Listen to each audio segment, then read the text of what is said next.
muze hano do reconnaissance and make a plan. dukore rwose umupangu tuwupange tuwurangize. That plan alone and take all of the money. umupangu twawuhindura abanyamagisi tukakura muri deal tugatwara amafaranga yose. Or you guys can fuck off. cyangwa musubireyo. Then I'll bring the team from down. ugenda musubira mu butindi nyine mujya mwirirwa mutungwa n'abagore.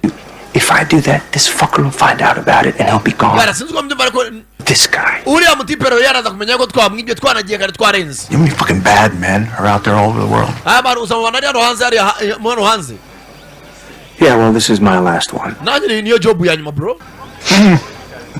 And you may not believe it. mushobora kutabyizera. Here for the last 3 years of my life. hano mumaze imyaka 3 muri nakuri nce ngo ni Roreya. Mess. natandukano bitanga. Rhea, nuko ya Roreya no nashakaga. leaving everything we've done behind for the last 17 bani mureke tubona amafaranga dukira twibagirwa ibintu twabaye mu myaka 17 ishize. years. twabaye mu gisirikare tubayeho nabi. aho tukiviriyemo turi abatindi turi abakene. bro. Show for it. Fuck you, nothing to show for it. bani ibyo byo kuvuga nakugaragaza. If we had accomplished half the things that we've accomplished in any other profession, we'd be set for life.